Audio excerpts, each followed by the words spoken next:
2025 সালে আজকে প্রথম বিয়ের দাওয়াত খেতে যাচ্ছি। তো আজকে ছিল আমার এক মামার বউ ভাতের অনুষ্ঠান। তো সেখানেই সবাই মিলে যাচ্ছি। এই তো আমার ভাইয়ের মেয়ে। তো সাদা একটা গেঞ্জির সেট পড়েছে। ওই সাইডে আমার ভাগ্নি। তো সেও সাদা একটা ড্রেস পরেছে। সব সাদা পরি হয়ে গেছে। তো 2 বোন একসাথে হাঁটছে। তারপরে আমরা হেঁটে, হেঁটে যাচ্ছি। আমার এই মামার বাড়িটা আসলে আমাদের বাড়ি থেকে বেশি একটা দূর না। পায়ে হেঁটেই যাওয়া যায়। মাত্র 5 মিনিট লাগে। তো আমরা বলতে, বলতে চলেও এসেছি বিয়েবাড়িতে। বেশি দূর না আসলে বাসা থেকে হেঁটেই আসা যায়। তো ভিতরে যাচ্ছি। এখনো আসলে বেশি একটা লোকজন আসেনি। তো ১ম সর্কটেই আমরা বসে পড়েছি। বেশি একটা মানুষ ছিল না। তো ফার্স্টেই এসেছিলাম। যেহেতু বড় অনুষ্ঠান, ভিড় হবে অনেক। তো বাবা বলছিল যে একটু তাড়াতাড়ি আসতে। কারণ অনেক ভিড় হবে তো। এর জন্য আরকি ভাগ্নি, ভাইয়ের মেয়ে এদেরকে নিয়ে ঝামেলা হয়ে যেতে পারে। তাই আরকি আগে, আগে এসেছি। তো এখানে আমরা বসে পড়লাম একটা টেবিলে। তো টেবিলে আগে থেকেই আমাদের প্লেট, পানি এগুলো দেওয়া ছিল। তো এখানে আমার ভাইয়ের মেয়ে পানির বোতল নিয়ে বসেছিল। এই তো আমার ভাগ্নি বলছে, "একটু তাকাও।" এখন বলছে যে, "রৌদ্রের জন্য আমি তাকাতে পারছি না।" তো এখন আমাদের মানে এখানে ভাত দিচ্ছে।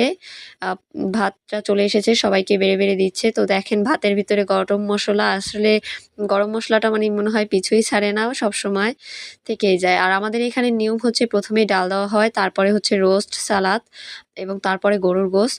তো মাশাআল্লাহ আ খাবারগুলো অনেক স্বাদ ছিল। আমার কাছে খুবই ভালো লেগেছে। তারপরে সবশেষে পায়েস দেওয়া হলো। তো খাওয়া-দাওয়া করলাম। আলহামদুলিল্লাহ খুবই ভালোই খেয়েছি। তো এখানে হচ্ছে হাত দেওয়ার ব্যবস্থা করেছিল রাস্তার এক সাইডে বেসিন রেখেছিল। তো সেখানে হাত ধুয়ে নিলাম। তো আমাদের খাওয়ার পরে প্যান্ডেলের অবস্থা একদম খুবই আ মানুষ চারদিকে শোরগোল, খুবই মানে সবাই চলে এসেছিল। তো এখানে নেছার দেওয়ার জন্য এসেছিলাম খাওয়া-দাওয়ার পরে। তো নেছারটা দিয়ে চলে গেলাম। তারপরে একটু বাড়ির ভিতরে যাচ্ছি, নতুন মামিকে দেখব। তো এখানে বাড়ির ভেতরে ছোট্ট একটি প্যান্ডেল করেছিল। এখানে সুন্দরভাবে একটু ডেকোরেশন করেছিল। তো ছোট্ট একটা কিউট সাদা বিড়াল দেখতে পেলাম। খুবই ভালো লাগছিল বিড়ালটাকে দেখে। তারপরে নতুন মামির দেখা পেলাম। এখানে নতুন মামি মামিকে মানে ফটোশুট করার জন্য সুন্দর করে বসিয়ে দিচ্ছিল আরেক মামি। তো নতুন বউ মাশাআল্লাহ অনেক সুন্দর, দেখতে খুবই কিউট। সবাই নবদম্পতির জন্য দোয়া করবেন। এইটা আমার নতুন মামি। তো তাকে এখানে সবাই ছবি তুলছিল। ভিডিও ম্যান আবার ওই সাইডে ভিডিও করছিল। তো আমিও ওই ফাঁকে একটু ছবি তুলে নিলাম। আর একটু ভিডিও করলাম। এটা হচ্ছে আমার আরেকটা মামি। এই মামিটাও মাশাআল্লাহ অনেক কিউট।